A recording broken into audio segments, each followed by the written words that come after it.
जल तांडव की आंखों देखी। नमस्कार, आप देख रहे हैं विशेष। मैं हूं आपके साथ चित्रा त्रिपाठी। करीब करीब पूरा उत्तर बिहार इस वक्त बाढ़ से प्रभावित है।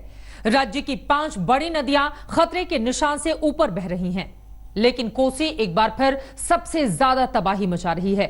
आपको बिहार के अलावा असम भी लेकर चलेंगे, जहां बाढ़ से हालात बेहद भयावह हैं। लेकिन सबसे पहले बिहार से आई बाढ़ की तस्वीरें दिखाते हैं और आपको बताते हैं कि हर साल बिहार में बाढ़ से तबाही आखिर क्यों मचती है। बिहार में फिर मची बाढ़ से तबाही, कोसी के कहर से विस्फोटक हालात। बड़ी नदियों ने पार किया खतरे का निशान। टूटते बांधों से जलमग्न होते गांव। बरसों बाद भी क्यों नहीं सुधरे हालात? आखिर बार बार क्यों डूबता है बिहार? कोसी बैराज की ये तस्वीर बता रही है कि बिहार बाढ़ से त्राही त्राही कर रहा है। नेपाल से आ रहा पानी बेकाबू होने लगा और कोसी बैराज के 56 में से 48 फाटक खोल दिए गए। ये पानी बिहार में दाखिल होने के बाद कितनी तबाही मचा रहा है, उसकी एक्सक्लूसिव ग्राउंड रिपोर्ट देखिए।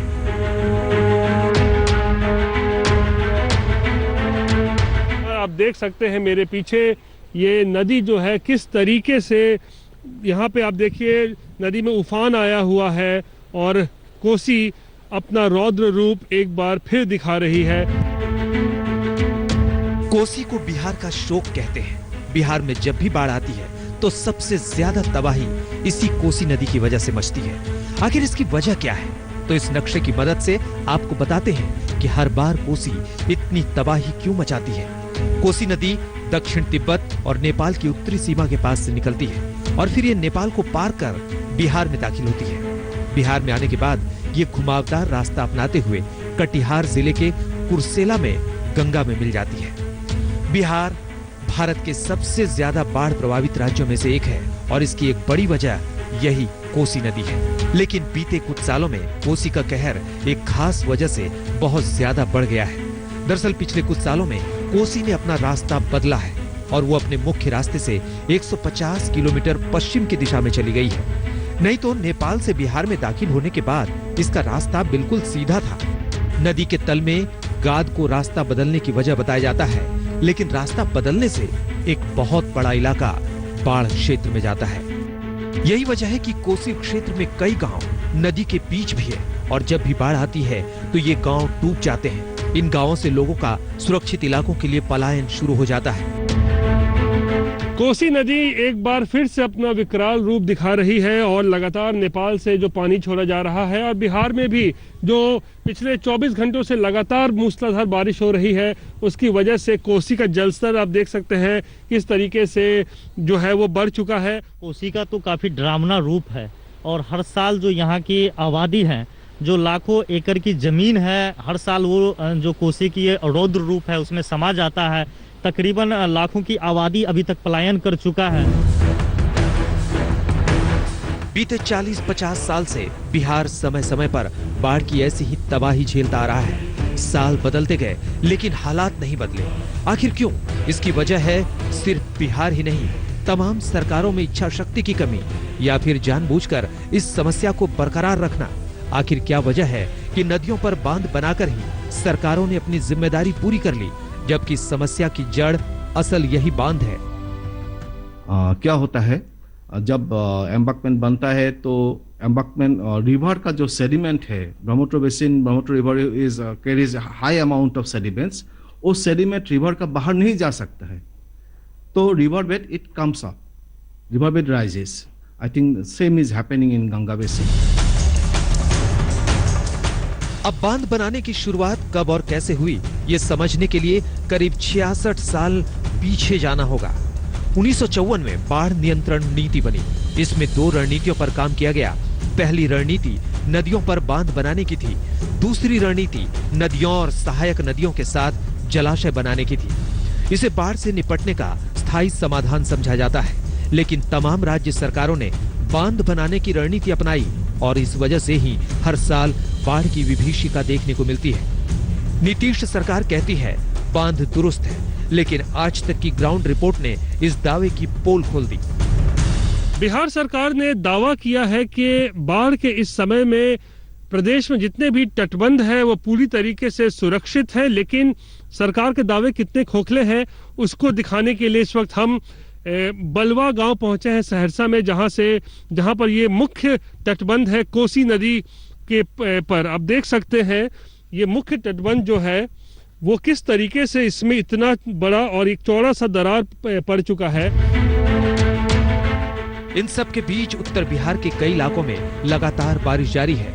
नेपाल से पानी छोड़े जाने की रफ्तार तेज हुई है, यानी बिहार में बाढ़ से मुश्किलें बढ़ने वाली हैं। रोहित कुमार सिंह, सहरसा, आज तक। कोसी का कहर आपने देख लिया। बिहार की बाकी की 4 नदियां भी उफान पर हैं। 8 जिलों में बाढ़ ने तबाही मचा रखी है। इन जिलों में हाल बुरा है, लेकिन राजधानी पटना एक बार फिर पानी में डूब गई है। ऐसे में बाढ़ से निपटने की सरकार की तैयारियों पर कई तरह के सवाल उठ रहे हैं। बिहार में कोसी के अलावा दूसरी नदियां भी उफान पर हैं। बागमती भी खतरे के निशान से करीब 83 सेंटीमीटर ऊपर बह रही है। बूढ़ी गंडक और कमला बलान में भी पानी बढ़ा है। इस वक्त बिहार के 8 जिले बाढ़ से प्रभावित हैं। इनमें सीतामढ़ी, शिवहर, सुपौल, किशनगंज, दरभंगा, मुजफ्फरपुर, गोपालगंज और पूर्वी चंपारण शामिल हैं। इन तमाम जिलों में कुल मिलाकर 32 ब्लॉक बाढ़ में डूब चुके हैं। इन इलाकों से लोगों का पलायन सुरक्षित ठिकानों की ओर जारी है। बिहार में बाढ़ की मुसीबत उन 5 नदियों और उनकी सहायक नदियों की वजह से है जो नेपाल से बिहार में दाखिल होती है। गंडक, बागमती, कमला, कोसी और महानंदा। नेपाल से आने वाले पानी से ये नदियां उफान पर हैं। बिहार के लिए बाढ़ की तबाही कोई नई बात नहीं है। कमोबेश हर साल बिहार इस समस्या से जूझता रहा है। जानकार बाढ़ के लिए नदियों के तल में जमा होने वाली गाद को जिम्मेदार ठहराते हैं। ऊपर से बांधों की वजह से नदी का पानी हद से ज्यादा होने पर या तो बांधों को तोड़ देता है या फिर उनके ऊपर से बहने लगता है। हमारे यहाँ की जो नदियाँ हैं वो नेपाल से आती हैं पानी लेके, उसके साथ साथ अपने गाद भी लेके आती है। अब गाद बहा नहीं तो वो नदी के बेड में जमा होता चला गया और नदी का तल ऊंचा हुआ।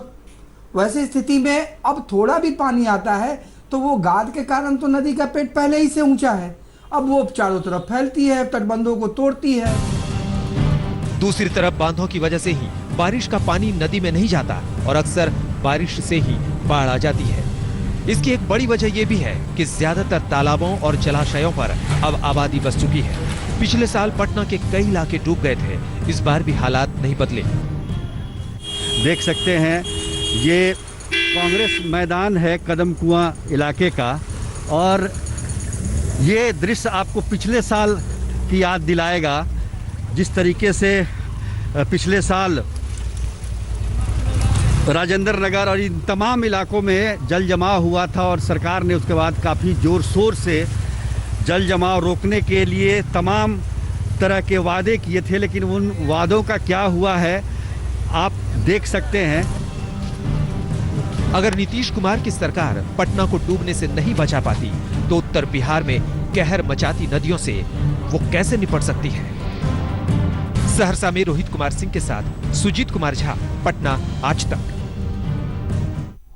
8 जिले बाढ़ की चपेट में। बिहार में यानी कि 3 लाख से ज्यादा की बड़ी आबादी इस वक्त किस तरह से बेबस है, लेकिन इसको ठीक कब किया जाएगा, लोगों की परेशानियों को दूर कब किया जाएगा, यह अपने आप में बड़ा सवाल बना हुआ है। बिहार से रिपोर्ट आपने देख ली है, अब आपको यहां से लेकर चलते हैं असम। इस वक्त देश में बाढ़ से सबसे बुरा हाल अगर किसी एक तबके का है तो वो है असम। असम में करीब 40 लाख से ज्यादा लोग बाढ़ से प्रभावित हैं। वहीं 150 से ज्यादा लोगों की जान चली गई है। असम में ब्रह्मपुत्र ने कितनी तबाही मचाई है, इसकी ग्राउंड रिपोर्ट आपको दिखाते हैं। असम में ब्रह्मपुत्र का रौद्र रूप डरा रहा है। सूबे के 25 जिले सैलाब की चपेट में हैं। करीब 2500 गांव भयंकर बाढ़ से तबाह हो चुके हैं। 25 लाख से ज्यादा लोगों को अपना घर बार छोड़कर जाना पड़ा है, या जो रह गए हैं उन्हें सुरक्षित इलाकों में ले जाने का अभियान जारी है। असम बाढ़ से कितना बेहाल है, इसकी ग्राउंड रिपोर्ट आप तक लाने के लिए आज तक की टीम बारपेटा पहुंची। आज तक संवाददाता आशुतोष मिश्रा असम के चौधरी बाजार गांव पहुंचे। छोटी सी नाव से गांव तक का सफर किया। लगातार हो रही मूसलाधार बारिश के बीच ये सफर बेहद डरावना था। ये बरपेटा जिले का चौधरी बाजार इलाका है और यहाँ पर भी पानी का स्तर किस हद तक आगे बढ़ा ये देखिए। पीछे के पूरे जो गांव हैं वो तो जलमग्न है ही, लेकिन बरसात ऐसी है कि कुछ भी देखना, सब कुछ धुंधला जा हो चुका है। अब इसके आगे हम गांव के जो लोग हैं, जैसे उन्हें पता चला कि हम यहाँ पर पहुंचे, वो अपनी नाव लेकर आए हैं और हम इनकी नाव से उस गांव तक जाने की कोशिश करेंगे और ये समझेंगे कि आखिर असम में इस बाढ़ का शिकार हुए हजारों लाखों लोगों का दर्द कैसा है, क्योंकि हर साल उन्हें ये आपदा झेलनी पड़ती है। मदद के नाम पर सरकार जो भी करती है, क्या वो काफी है? ब्रह्मपुत्र के पानी में सब कुछ डूब चुका है। असम के लोगों के साल के 3 से 4 महीने इन्हीं हालातों में गुजरते हैं। ये जो आप देख रहे हैं सैलाब, अब इस सैलाब के ऊपर हम कोशिश कर रहे हैं चौधरी बाजार शहर से हटकर आसपास के गांव में जाने के लिए। अमूमन जो रास्ते खुले हुए होते थे, अब उन रास्तों पर इतना पानी है कि नाव ही यहाँ पर चल सकती है और यहाँ पर इतना गहरा है कि उतरना भी मुश्किल है। लेकिन ये जो आप गांव देख रहे हैं, सब के सब डूबे हुए हैं। चारों तरफ पानी ही पानी नजर आता है, जमीन का नामो निशान नहीं दिखता। जो इलाके थोड़ी ऊंचाई पर हैं, वो टापू में तब्दील हो जाते हैं।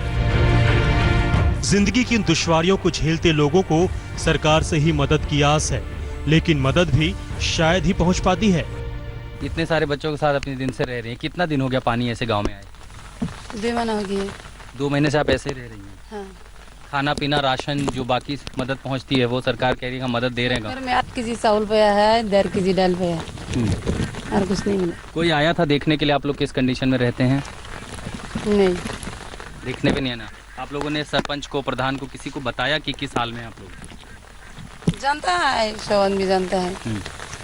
पीने का पानी, राशन, खाना, दवाई बच्चों के लिए नहीं, वो लोग को वो सब मदद नहीं मिला हमको। असम में बाढ़ से 40 लाख लोग बेघर हो गए हैं और 150 से अधिक लोगों की जान जा चुकी है। वहीं संयुक्त राष्ट्र ने कहा है कि वो बाढ़ग्रस्त असम में राहत कार्यों के लिए भारत सरकार की मदद करने के लिए तैयार है। असम के 33 में से 30 जिले इस वक्त बाढ़ की चपेट में हैं। ब्रह्मपुत्र का दायरा इतना विशाल है कि उसे बांधों से बांधना मुमकिन नहीं है। ऊपर से इसके साथ आने वाली गाद कई इलाकों में इसे रास्ता बदलने पर मजबूर कर देती है। इससे इसका दायरा और बढ़ जाता है।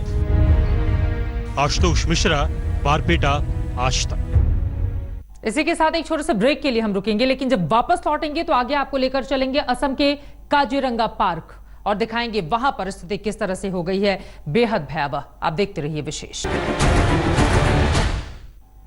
असम का काजीरंगा नेशनल पार्क एक बार फिर से बाढ़ की चपेट में है। अब तक 100 से ज्यादा जानवरों की मौत हो चुकी है। पार्क का 90% हिस्सा पानी में डूबा है। शिकारियों पर नजर रखने वाले पोस्ट भी जलमग्न हैं। असम में बाढ़ का कहर केवल इंसानों पर नहीं टूट रहा है, बेजुबानों की जान पर भी बनाई है। काजीरंगा में आई बाढ़ ने 116 जानवरों की जान ले ली। इनमें 11 गैंडे भी शामिल हैं। काजीरंगा नेशनल पार्क के अधिकारियों के मुताबिक 9 गैंडों की मौत डूबने से हुई, जबकि 2 ने स्वाभाविक रूप से दम तोड़ दिया। इनके अलावा 88 हॉक डियर समेत कई दूसरे जानवरों की भी मौत हो गई। जो जिंदा हैं, उनके लिए खाने की किल्लत है। कुछ दिन पहले हाईवे पर पड़े एक गैंडे की तस्वीर ने सोशल मीडिया पर तहलका मचा दिया था। इसने दिखाया था कि काजीरंगा नेशनल पार्क में बाढ़ से हालात कितने गंभीर हैं। ये गैंडा अब भी नेशनल हाईवे 37 के पास शरण लिए हुए है। इस वक्त पार्क का 90% हिस्सा पानी में डूब चुका है। वहीं शिकारियों पर नजर रखने वाले कैंप भी डूब गए हैं। ऐसे में इन जानवरों पर दोहरा खतरा है। बारपेटा से आशुतोष मिश्रा के साथ हेमंता नाथ, गुवाहाटी, आज तक। बारिश और बाढ़ से होने वाली हर साल की ये तबाही कब थमेगी, अपने आप में ये बड़ा सवाल है। एक छोटे से ब्रेक के लिए हम रुकेंगे। विशेष में बस इतना ही। नमस्कार, मैं हूं अंजना ओम कश्यप। हमें उम्मीद है ये वीडियो आपको पसंद आया होगा। लेटेस्ट खबरों के लिए यूं ही देखते रहिए आज तक और इस वीडियो के पसंद आने पर लाइक, शेयर एंड सब्सक्राइब करना ना भूलें।